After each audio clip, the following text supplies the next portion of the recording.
Hello and welcome to the Brand New Me Journey series. I am here with Dr. Candice Cooper Lovett, and today we are talking about You're Bad for My Health. Before we get into it, let me tell you just a little bit about myself as your host in the Brand New Me Journey series. My name is Chaute Dr. I am a licensed mental health counselor. I am a Florida Supreme Court certified family mediator, and I am also your transformation and reset coach, helping women to get through after a breakup, being able to self-discover, reset, start over, and rediscover, redefine themselves so they're able to live unapologetically themselves and be their best self.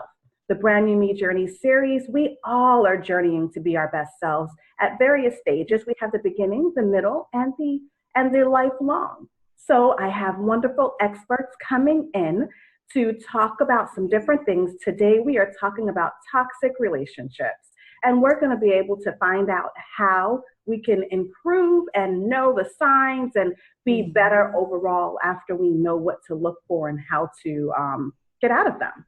All right. So I have Dr. Candice. Let me give you a little bit about her. Dr. Candice, Dr. Cooper Lovett is the therapist and owner of a New Creation Psychotherapy Services, LLC, in South Atlanta metro area. Dr. Cooper Lovett received a bachelor's in psychology from the University of Buffalo. She has a master's in marriage and family therapy from Syracuse and a PhD in couples and family therapy from Drexel University. A licensed marriage and family therapist and sex therapist, Dr. Cooper Lovett is also an American Association of Marriage and Family Therapists clinical fellow and approved supervisor. She also serves as a reviewer for the Journal of Interpersonal Violence and the Journal of Family Violence. Dr. Cooper Lovett has over 10 years of experience working with individuals, couples, and families. Dr. Cooper Lovett specializes in trauma, particularly domestic violence, intimate partner violence, sexual assault abuse, and community violence that affects individuals, couples, and families. Additionally, she specializes in infidelity recovery and situational violence between couples, as well as sexuality and sexual issues. Dr. Cooper Lovett has a focus of post-traumatic growth and social justice. Dr. Candice has presented at many national conferences since her undergraduate career. Dr. Candice has also been on radio shows, television, and panels, and have done workshops and keynote talks that discuss effects of modern technology on relationship issues of colorism in the African American community. Intimate partner violence, mental health awareness for African Americans, and African American identity. She has also been interviewed for blog features with topics focused on interpersonal partner and intimate partner violence. So, yes. Wow. That was lengthy. Mouthful, and you are doing amazing work. Yes, thank you. Thank you very much. So much for being here with us. Yes. Thanks for having me. It was an honor. Absolutely. I'm passionate about this stuff. Well, I'm really excited about having you. We're going to just dive right in because when you think about You're Bad for My Health, what comes to mind first thing when we even think about that?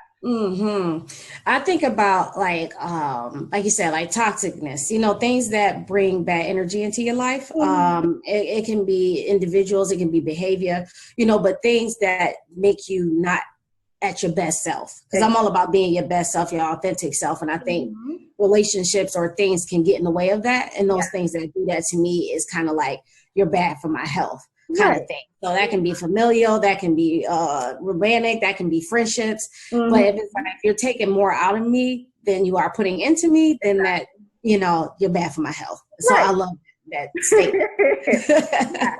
So I want to just jump right in and just get a definition. So toxic relationships, what does that mean?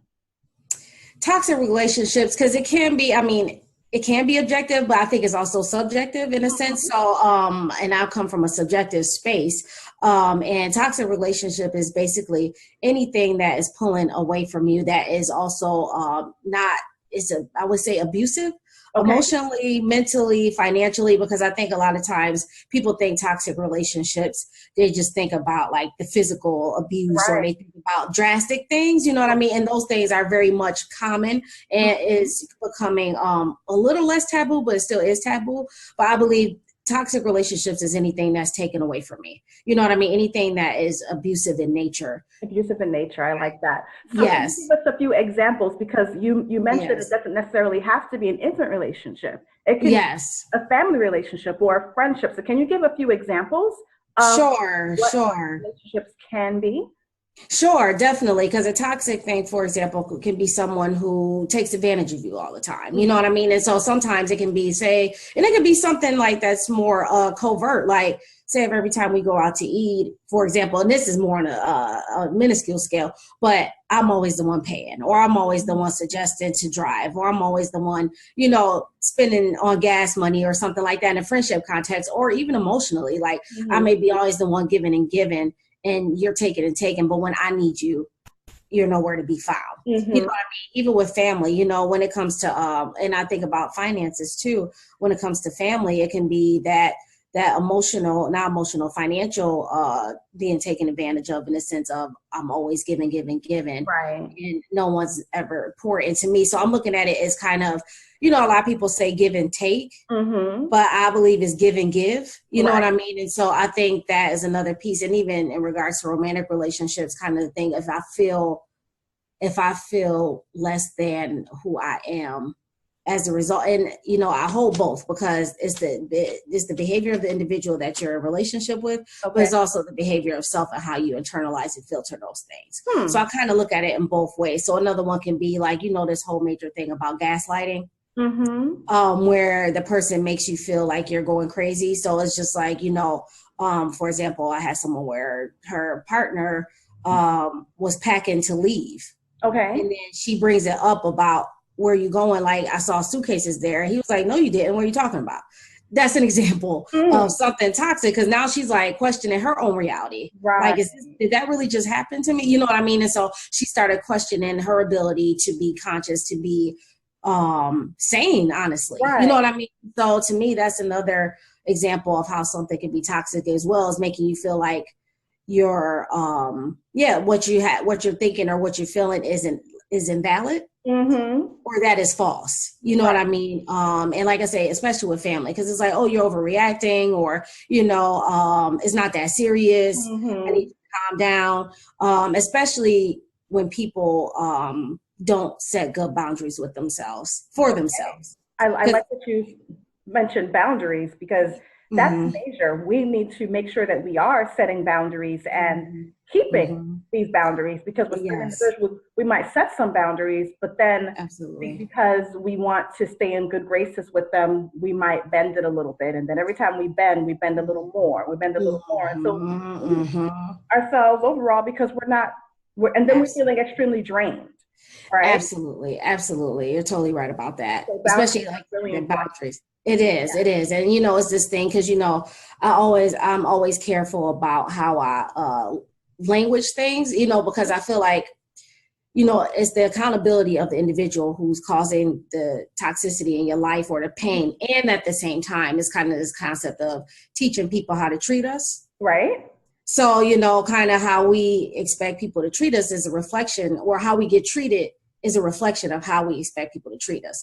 And at the same time, holding the fact that, the person is accountable for treating you that way. But, it's kind of that whole common denominator factor. It's kind of like, if I keep finding myself in positions where I'm being, feeling like I'm in toxic relationships, being abused, being manipulated, whatever, after a while, I have to start looking at, okay, what is happening that within myself, that's these things keep coming my way. Okay. And so it doesn't too late to change the way people treat you? Absolutely not. But I think a big piece of it has to do with self. Okay. Self-love and self-worth. Self-love and self-worth. Absolutely. Because, I remember I had a client some years ago, and she told me I became different when I started loving myself. Mm. And she was saying, like, as a result of me loving myself, I realized I was putting up with a lot of crap in my marriage. Mm-hmm. So she ended up leaving him. So, Right. but she didn't realize she was being treated poorly until she had actually started loving herself more. Right. So to me, that's an important factor for Yeah. sure. It's a reflection.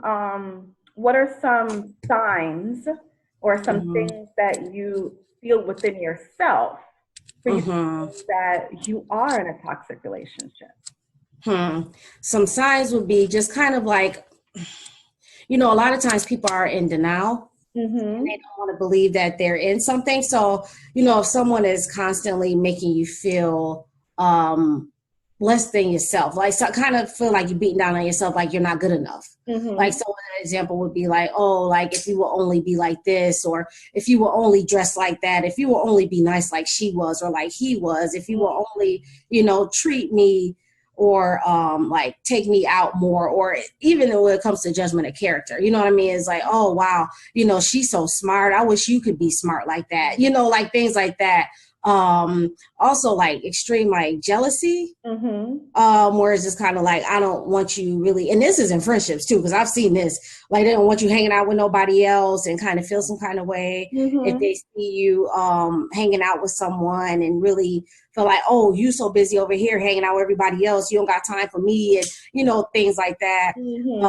Kind of manipulative. Yeah. Like to make you feel bad, the guilt trip.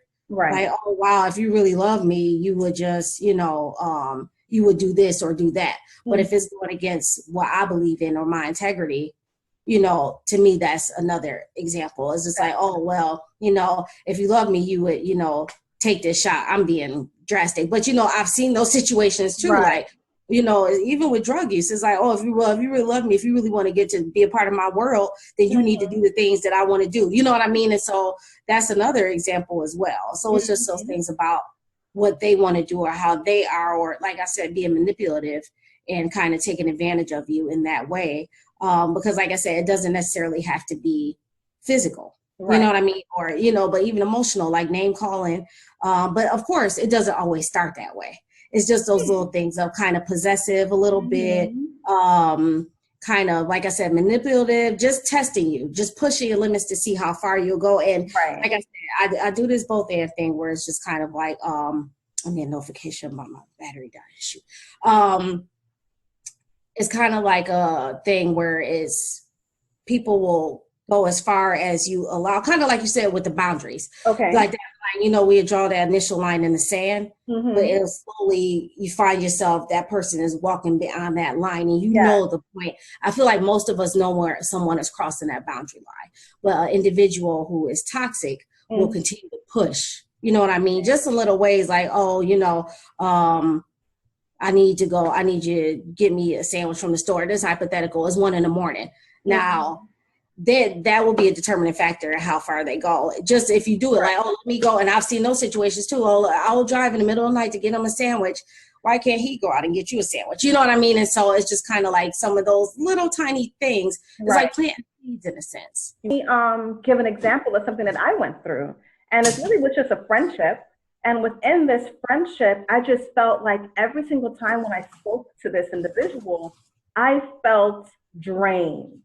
I felt like all they spoke about were their problems or all of the horrible thing that's happening in life. And I'm there probably consoling or giving advice or helping them through. But anytime I got off the phone with them, my whole being just felt like I had absolutely no energy. Right? Absolutely. So might that be a toxic relationship, even though they're not purposely doing anything to hurt me?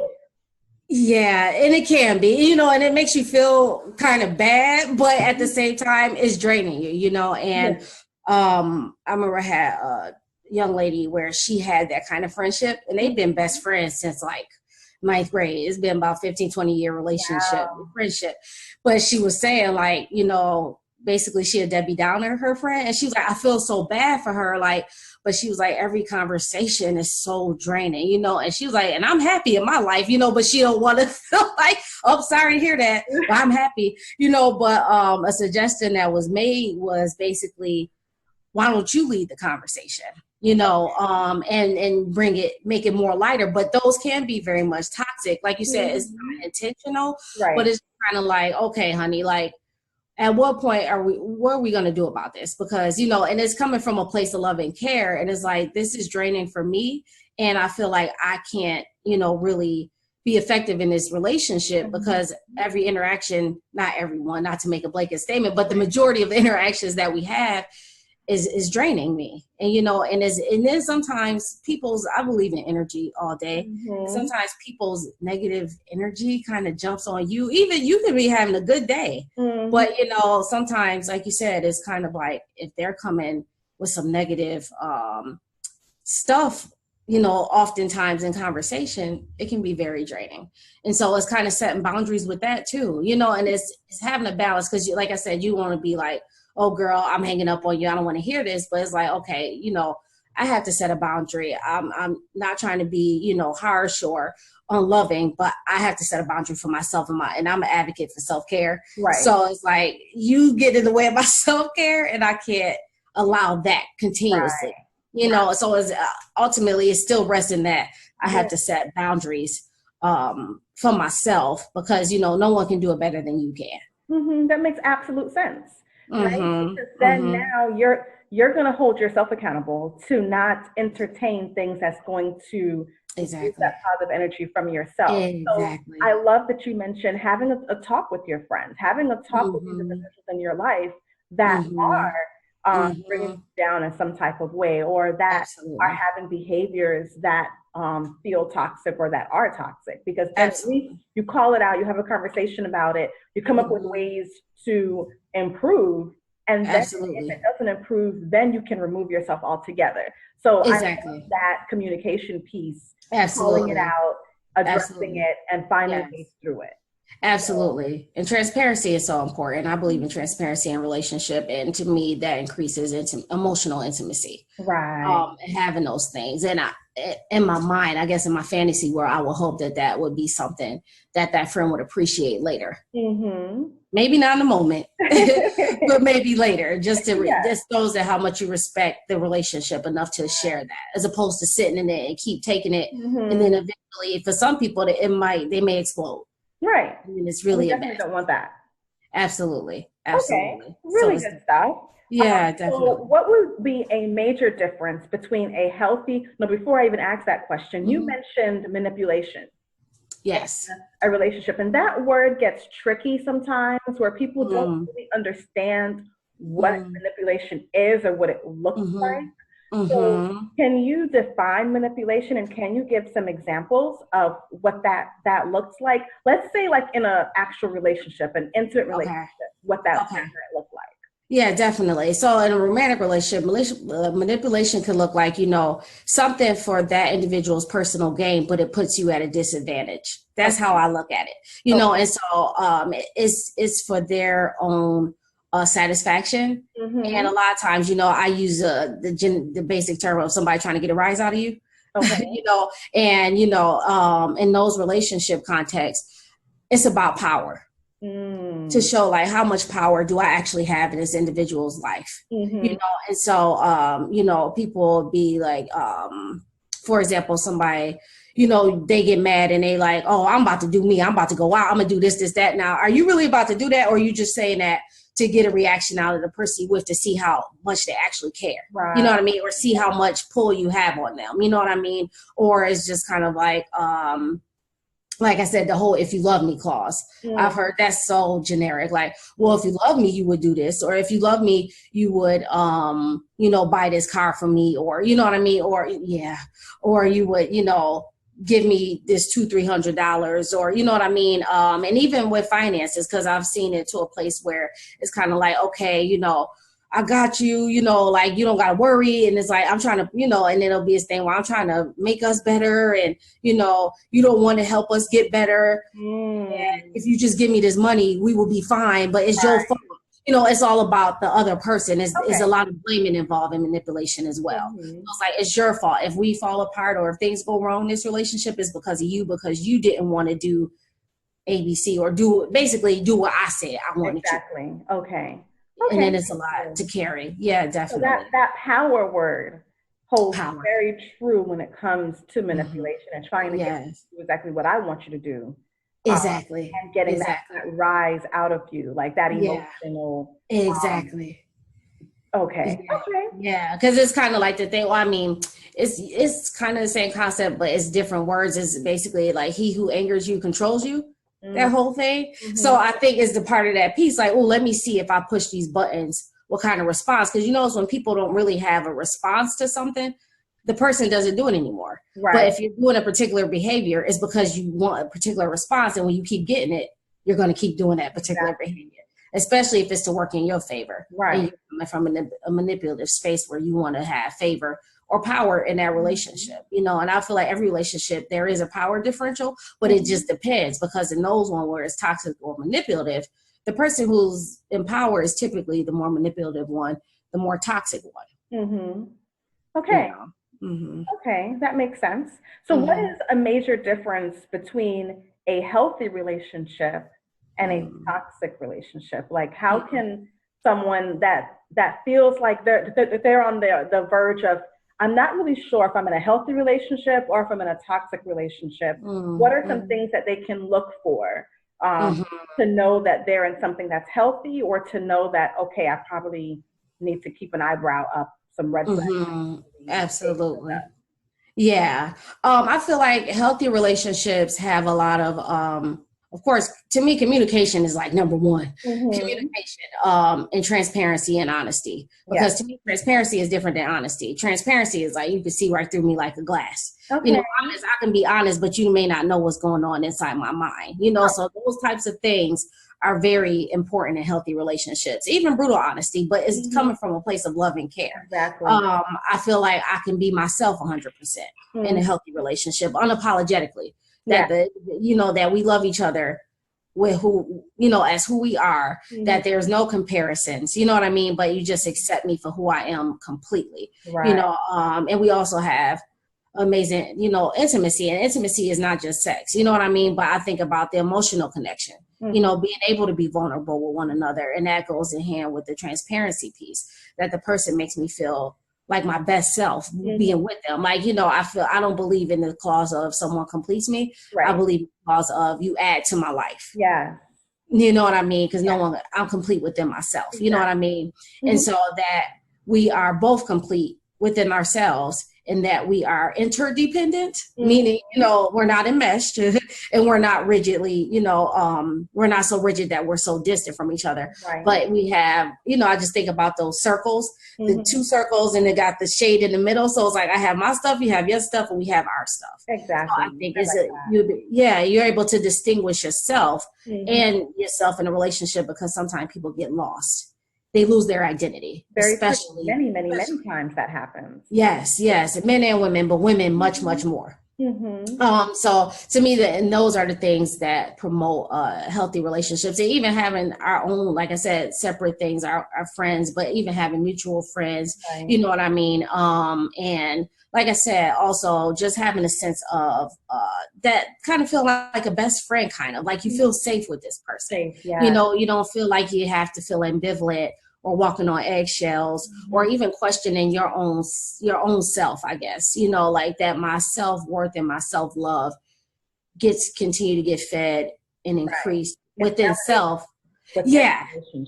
Exactly. I'm inspired, you know, which to me is much different than being in something toxic, because it's kind of on the opposite end. And even with happiness, because I always say that happiness is not the responsibility of your partner. That's your responsibility. And I feel like I always say it's the greatest gift you can give your partner is your own happiness. So that's in a healthy place. That's a healthy relationship too. But those toxic ones, to me, is very much on the contrary. You know, like I do question my self-worth and my self-love. And, you know, I question if the person loves me, even though they tell me. It's kind of that more obsessive love, which is not really love. Because that can become dangerous for sure. And that's where it become like more domestic violence type stuff. But even outside of that, you know, dealing with narcissistic behaviors, that is very toxic. All about self and everything is your fault kind of thing. If everything is the blame, and I always tell people there's two people in this relationship, no one person has that much power to dictate, you know what I mean, to dictate toxicity in a relationship. And you find yourself not, like I said, once again, you're responsible for your own happiness, but I believe, people can add and take away from it too. So if I find myself being more unhappy or trying to figure out how you add to my life, those are some warning signs too. Because if you can't think of anything, and sometimes I ask people like, okay, in what ways are they adding to your life? If you struggling to come up with something, that's definitely a tall tale. Maybe this isn't the relationship for me. Even as it relates to intimacy, if you don't feel safe, if you feel like your words wouldn't, that you wouldn't be validated or supported or encouraged in any way. And even sexually, especially for women, we're very much emotional for the most part. I have met those individuals who is fine regardless, but in regards to even being open in intimacy, it's, it's a difference, and I've had women tell me like, I just look at the clock and wait for it to be over with, and I'm sure the person can tell, and so, but when you have passion and you're into it and you're present focused and you're lost in the emotion and in the experience, that's a completely different story. So I think that's another thing too. If you feel withdrawn or disconnected emotionally, that's another tall tale too, that you're probably not in a healthy relationship. But it's also distinguishing what's yours and what's the relationship, because some individuals may have a hard time opening up in general, even if their partner is displaying healthy behaviors. And that's another story too, because then it's like, okay, how do I work within myself to kind of move beyond this? But when it's someone who's kind of promoting that, it's definitely a red flag to say, hey, even if it questions my own value and self-worth, a person I'm with should never make me feel like I'm less than or make me question my value. Exactly. Yeah. Okay, that's an excellent explanation. What you said, I want to give our viewers a quick challenge. I'd like to challenge you to jot down, how is the individual that you are in an intimate relationship with adding to your life? And start to think about that with your close friendships. And then how are you adding to their life? Because many of us are quick to take. Let's make sure that we're giving as well. Absolutely. That's a great task. Explanation of healthy and unhealthy relationships or toxic relationships, because we have to be careful that we are able to notice what a toxic relationship really looks like. And then many of us, or I've counseled many individuals that don't even know what are the characteristics of a healthy relationship. That's very true. So they only know what they've seen or what they've been in, and then they deem that the best there is until they're able to get educated on what a healthy relationship truly is. So Absolutely. Beautiful. Yes, you're welcome. Yes, thank you for sure. And I think you make a great point about them only knowing what they've seen. And I always tell parents, like, you offer the blueprint for how your children will do relationships. Even if you tell them, oh, don't do this, don't do that, but you're doing the thing you're saying not to do, they're going to pick up on what you're doing. And a lot of people don't know what it looks like, even with some like quality time. It's like, oh, this is what it looks like. But everyone, and I know it's subjective too, but sometimes people don't even know what that looks like. They think, oh, I got to do all this stuff. And, it's just like, no, I just need you to sit here and talk to me. That's quality time. So sometimes people don't know that. Very true. Yeah, definitely. So I think those things are very helpful. Just be hyper vigilant and aware of who you're with. Yeah, definitely. Now, toxic relationships, it affects us physically, emotionally, and mentally. Yes. Yes. So how does one know or realize, or what does it look like when, because I know it's easy, I want to say it's easy, I could be wrong, for us to recognize a physically toxic relationship. Yeah, definitely. Right? And then, but when it comes to mental and even emotional, it's harder to really recognize it. It is. So I know from all of the education you just gave us, this might kind of go into that as well, but are there any tips you can give us for us to quickly recognize or more easily recognize emotional or mentally toxic interactions? Absolutely. First of all, him below the belt type stuff, like, oh, that's why, I think I remember this was some years ago. The woman told him, oh, that's why your mother died. Like stuff like that. Like that's not, that's toxic. That's very toxic. Yeah. Name calling,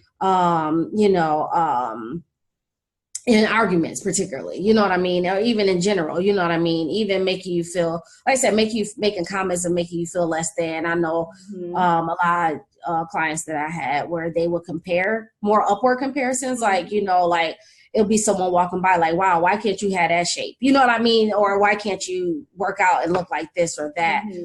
But things, basically anything, and everyone is different, but anything that feels like it puts you down and makes you feel less than. Okay. Because I remember I had someone, she was in, from my vantage point, it seemed like she was in denial. And it was like, oh, I'm not being abused. I'm not being, because she was so focused on the physical part. But she's like, he just called me names and, and it makes me feel stupid and I feel bad. I said, well, that's abuse too, but she said all the time, they call her idiot, he called her stupid, she not worth nothing. Those types of comments are extremely abusive, because now it's starting to play on my psyche and my own self-worth, and even to a point where some individuals felt like they deserved it. Like, well, that was a stupid thing I did, or maybe if I just would have did this more, maybe he wouldn't have got mad and called me an idiot, so those types of things where you start to blame yourself for something that the other person did to hurt you. Right. Because that's definitely a tall tale as well. Okay. And also, making you feel worthless and valueless through your words. And like I said, that gaslighting is a real thing too. Because I've had some clients that I serviced that was seriously mentally traumatized. Because they literally one woman felt like she wanted to check herself in to the hospital for inpatient because she thought she was going crazy, because she was like, I would see things and he's telling me it's not there, and so it just behaviors, or he was, because to me, continuous infidelity is also toxic and abusive.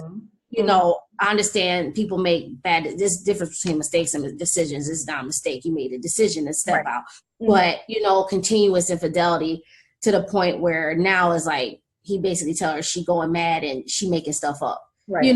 But it was evidence in his phone and conversations, and so those types of things made her feel like she was going mad because he would stick to the script. Right. So, it's just, that is another thing too. It's just like, okay, you're making me feel like I don't know what I'm talking about. Or even another situation where he had her on a schedule, literally. And it was like an Excel spreadsheet. That's abusive. Yeah. Like, oh, you only get this day of the week. If you miss this, you're just not going to spend time with me. So from the outside looking in, it's just like, okay, he's a jerk. But you wouldn't think, oh, that's abusive. It's extreme. It was devastating her. She was devastated. And she was like, I feel like I'm just an errand on this calendar.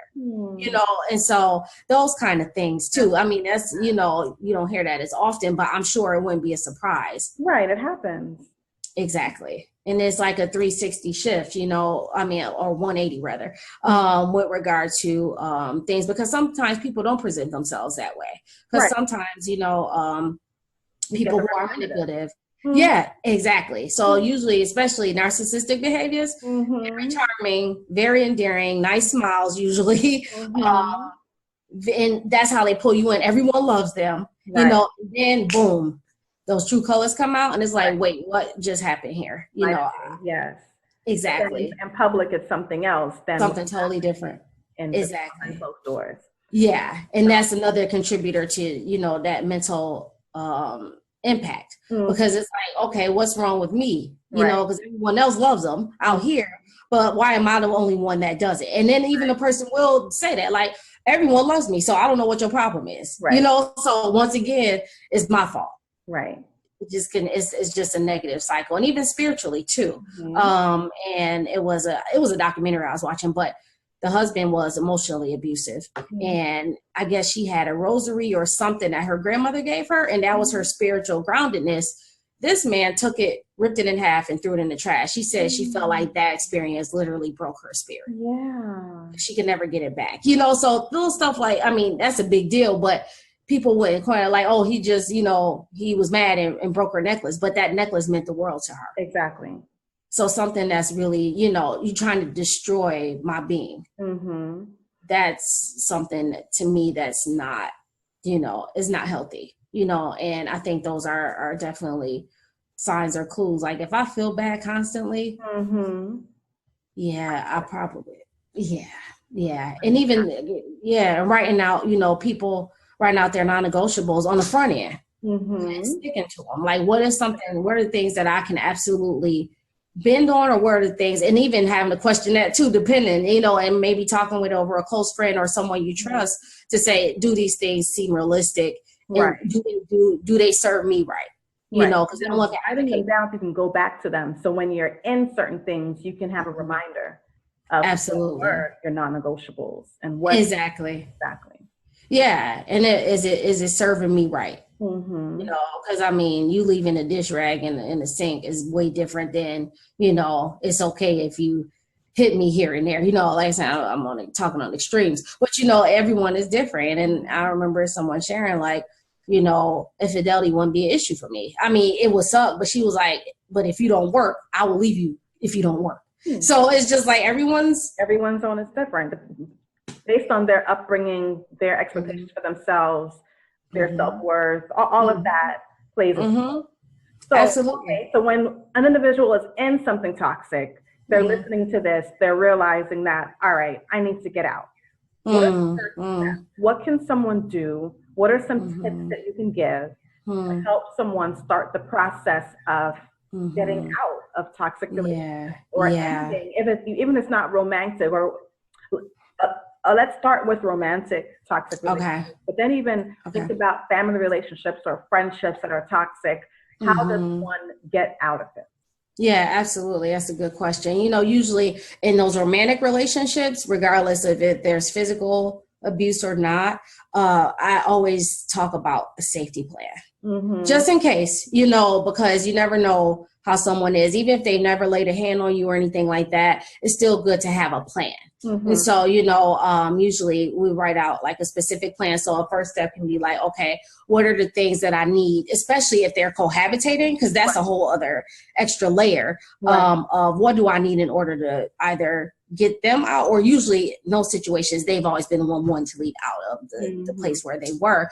But it's like, okay, what do I need? Okay, I might not need to secretively start a side bank account just to stock up my money. And even when it comes to like things such as, and these are a little more drastic cases, but I still hold it the same of like important documents like your social security card, like an extra credit card, whether you leave it at your desk, at your job. If you got a locked desk, what I mean? But just having something on the side, should it come to a place where you have to leave abruptly, and I've had those situations, I got my card over here, I got my identification, I got my social security card, you know what I mean? And even having a stash of clothing and maybe someplace not in your car, because anything where the person can interact with you at is just kind of easier to just keep those things at bay, because especially if you're trying to slowly get out, or you can do the simple way of just saying, hey, I don't want to be in this. But oftentimes there is a safety issue, and so that's why I'm really cautious about that. And even having like your 3 or 2 individuals who you can kind of go to as a support, because a lot of times that's the first thing I ask is, who is your support network? Yeah, because that's very necessary. And figuring out like, who is that person you can call should you be in a position where it's like, hey, I just got to get out right now. Right. But if it's like a gradual process, it's just slowly, first and foremost, stocking up, if you're living together, the finances to be out on your own. But like if you're not living together, it's just more or less kind of pulling away, maybe setting boundaries even with that, and kind of being healthily distant. If they call you, you don't got to pick up the phone. Right. If they show up, you know what I mean? So it's just like even setting boundaries with that. They like, if you move, for example, and some people shouldn't have to do that, but if it's to the point, because some people can get stalkerish, because I've seen those situations too. If I want to move, I don't got to tell you where I live. I don't got to tell you my address. But even for people who have children together, because that's difficult too.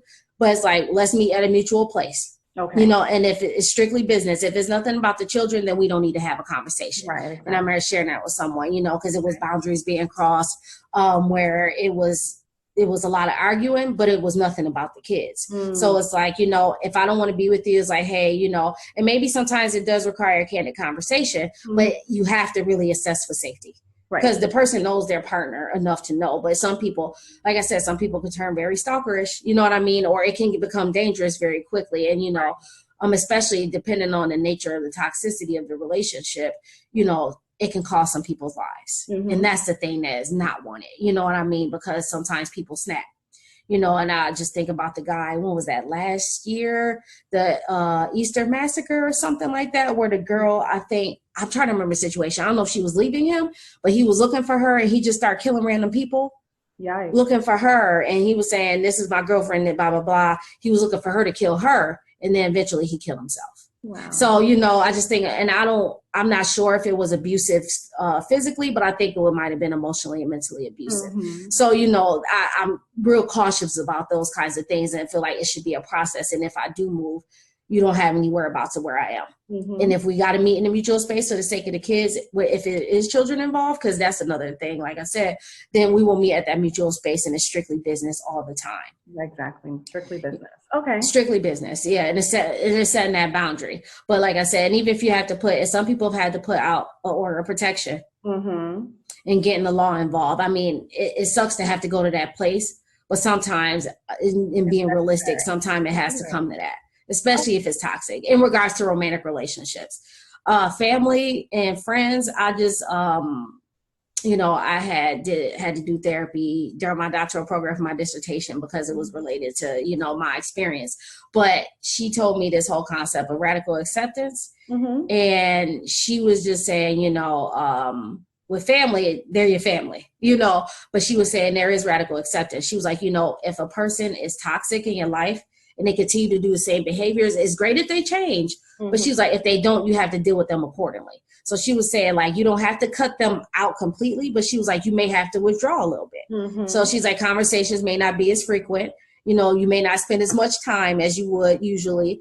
You may not answer the phone as much as you used to. You know, you're just kind of setting more boundaries so that you're in a space where you're protected and you're not. I just think about a shield in a sense. So I'm not continuously getting hit with daggers, because if I continue to come with open arms, I'm going to keep getting hurt.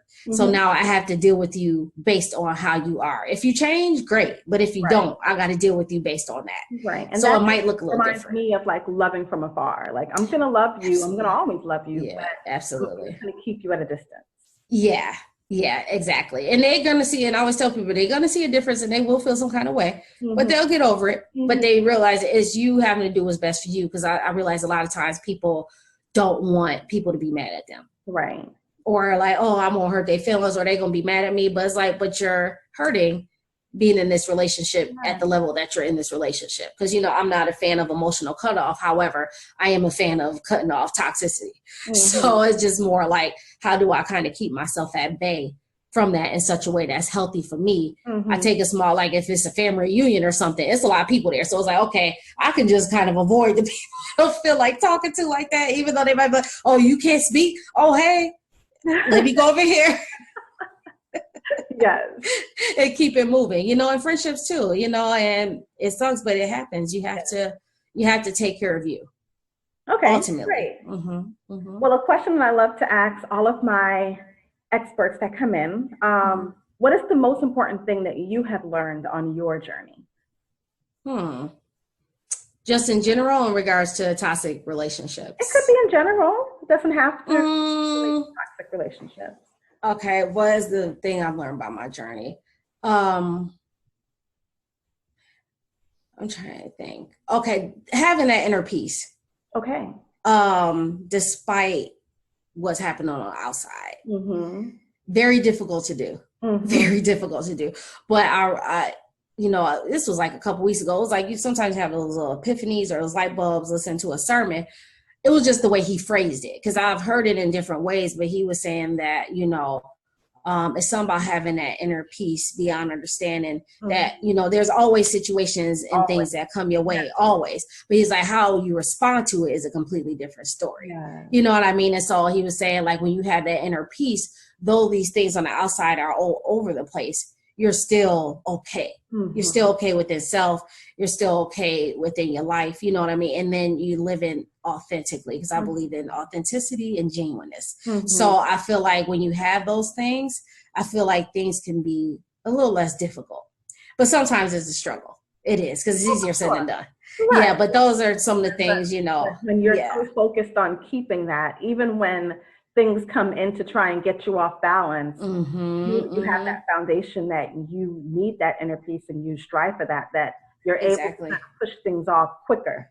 Exactly. And keep that peace for longer periods of time. Absolutely. So, and really advocating for yourself and self-care wise. If you feel like you can't find it, then you figure out a way to find it. It's like, okay, whether it's like I need to get away, or whether I need to just, you know, go to the spa, you know, things to kind of become a catalyst for initiating that piece. Good stuff.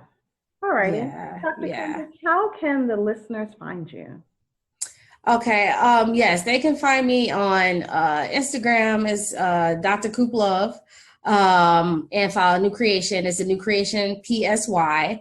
Also on Facebook, both the same pages because they're tied to the Instagram accounts, and the website is a New Creation Psychotherapy.com. Okay, wonderful. Yes. Thank you so much. Yes, thank you. So it was awesome having you. I am super excited that we are positively impacting the world through helping individuals take note that individuals are bad for their health. And they have different ways that they can move from it and live authentically, live their best lives, and doing what's best for themselves. So again, this is Brand New Me Journey. We had Dr. Candice on today talking about You're Bad for My Health. And we are going to continue moving forward on our journey to live our best lives and grow from everything that we experience to actually help others and help ourselves. All righty. Thank you again for coming. Yes. Thank you for having me. Bye.